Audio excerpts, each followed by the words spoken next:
Let's go! Let's go, everybody. Welcome to this edition of Spitball, and I am Dollar Bill. You can like and subscribe and follow us on YouTube, Facebook, Twitter, and of course my TikTok videos. You'll see me a couple times a day. My team does a good job putting me out there. Please like and subscribe and tell your friends.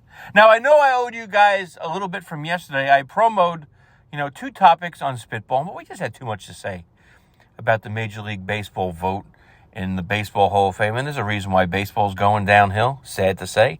America's pastime may be past its time. But now we turn our attention to the NBA and basically the Brooklyn Nets. And, there is trouble in paradise, and there has been, and you could have seen this one coming a mile away. Now, the conversations have started since, you got Kevin Durant out for a while, and Kyrie only plays the road games.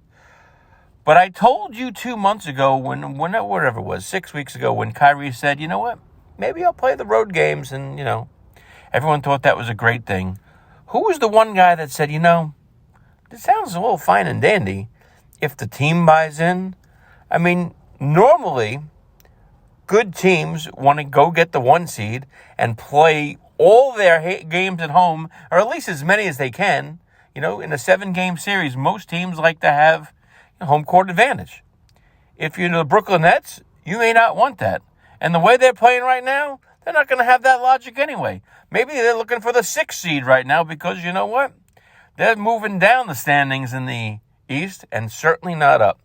There is trouble in paradise. Kevin Durant still out until the All-Star break, playing too many minutes as it is, on a bad Achilles, repaired Achilles. Is he quite the same? He's pretty close. But, he's not a young man anymore. And there's a lot of miles on those tires. Kyrie, still only playing road games. And last night against Denver, the James Harden watch continues. And a back-to-back scenario at home against Denver, a good measuring stick. Well, it seems like James Harden's hamstring acted up again. How very convenient. Now, I'm not saying he's dogging it by any means. But if he's going to play it, he has a little twinge or not feeling 100%, maybe want to take a night off. Kyrie gets half the nights off, and KD's hurt. So maybe I'll just sit this one out and show how important I am. But there's definitely trouble in paradise. James Harden, not cut out to be a Brooklyn Net. Didn't buy into this. He didn't sign up for this. He expected a healthy Kevin Durant, and he's banged up, and you can't help that. But the Kyrie Irving situation's really got to get him annoyed. Really does. He comes in like a martyr to the road games, and he plays half the time. Listen, they said the right things, but you know what? When this situation perpetuates and it stays a long time and it grinds on you, Harden's out there playing major minutes, and Kyrie's eating popcorn, watching the games at home. And it's sad. It's a sad situation. The Big 3, we talk about Big 3s, and Big 3s only work when all 3 guys are willing to sacrifice for the team.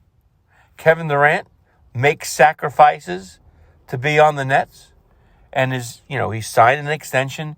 He wants to be here, and, he's playing major minutes. Is there any doubt that guy wants to win? Take Kyrie, though. Kyrie is kind of the linchpin to all of this. He's the best of all time at the rim for guys like under 6'5". He is a layup-making machine. He's turned into a Steph Curry-like shooter. Not quite as good as Steph, but his mid-range game is on point. Can launch the 3 pretty well. He can score basically at will. But when you question the will and the way, and he plays only away, that's a problem. And then there's James Harden. These guys got to buy in. They don't play enough together to get any continuity. I mean, there must be some reason because, the common man will not understand it. There's a 4-year, $227 million contract extension basically sitting in James Harden's mailbox, waiting to be signed. Now, let's take away Keyshawn Johnson from ESPN's horrible take that he's too busy and focused playing basketball to sign that deal. BS. When you have $227 million, nearly $250 million with a B, dollars waiting for you, I think I'd find a pen. I think I might find an hour to go sit down with some people and say, you know what? I want to change this in the contract, this, and this.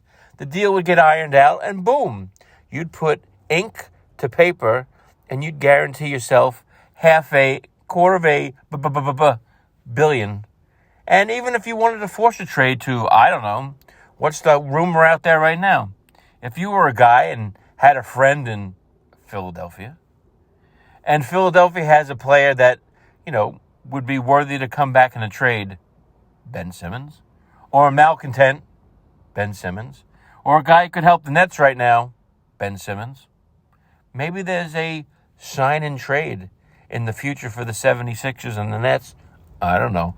Makes sense. But when Harden is pressed, does he like living in New York? He kind of, his answer was crappy. All he had to do and say, you know what? It's a little bit of a change here living in Brooklyn to what I'm used to. But I'm getting used to it. I like the vibe. All he had to do, I like the vibe of the city. I like the pulse of the people. I like the idea. I can run down and get a hot dog from a vendor. Anything I want was within a 3-block radius. That's all I had to say. I like it here. It's a little bit of an adjustment. But I like it. That's all I had to say. And his response to the reporter's question, which was a fair one, was, well, where'd you get that from? Well, if you didn't get it from me, then it's not true. Well, that's not really a glowing endorsement. That's up there when you ask an NFL owner, is your coach going to be the coach? Oh, yeah, I give him my full endorsement. Well, you know what? When you get a manager or an owner's, seal of approval, the clock is ticking. That's what it means. It means you're on notice and you're most likely out. And James Harden, would you want to stay? They're fourth in the East, and which is even more pathetic. More pathetic. When we talk about big threes and great teams and how great teams win championships, they dominate their home court. The Nets are under 500 at the Barclays Center. How is that possible? I know Kyrie doesn't play, and you had a lot of Harden and KD all year. They missed Joe Harris, sure. But is Joe Harris the linchpin to this, really? He's a nice player, but really? But there's a lot of talent on the Nets roster. How the hell are they under 500 at home? That's inexcusable. Who do you put that on? Put that on Nash? Maybe his rotations are bad? The effort level most nights at home is horrible? How can this be? Listen, the big three, they ain't going nowhere in Brooklyn. And there must be some sort of New York voodoo doll. You know what? Because, we talked about football all year, where football sucked in New York. And it looks like baseball might be pretty good in New York this year. But it sucks that it's baseball because it looks like they ain't playing anytime soon. They can't agree to nothing. And now basketball, the Knicks made basketball and Kevin Durant made basketball in New York great again. Now it sucks. The ship is sinking at MSG, and the ship is sinking at Barclays Center. James Harden is not long for this place. A lot of people aren't. But you know what? His body language tells you he's not cut out for this. And we obviously know Mr. Julius Randle and his body language says the same story across the river. New York sports is cursed, and whoever has that voodoo doll, let's go find this guy and bust him up. Whack him in the kneecap or something, because New York sports is really in trouble. And the Nets were going to be the shining light to save our season. I hate to tell you, fans, they suck too. That's it for this edition of SPiTBALLiN. Of course, you can hear us on the Let's Go Network on YouTube. Please tell your friends, like and subscribe. You can find us commenting through the day. I do little TikTok videos. They'll make you laugh and entertain you and educate you. And soon, we make some money on you too. I don't give you picks every day, but I get you picks most days. 9-1 in the playoffs. That's pretty good. I'll have picks coming up this weekend. I'll probably put out a video on Saturday. Try and make you guys some money. Because you know what? It's nice to make money. Be a foot of snow in here on Saturday. What else do I have to do besides look at some games and make some money for you? But, of course, you can check us out on the Let's Go Network, YouTube, Facebook, Twitter, and, of course, TikTok. You know where to find us. Please tell your friends. We do a good job, and we just want to get out there. So, listen, this is Dollar Bill reminding you to try and make some common sense out of your sports and your life. Till next time when we talk about, I don't know, maybe Aaron Rodgers going to Denver, but why would he go? Next time on SPiTBALLiN. Bye.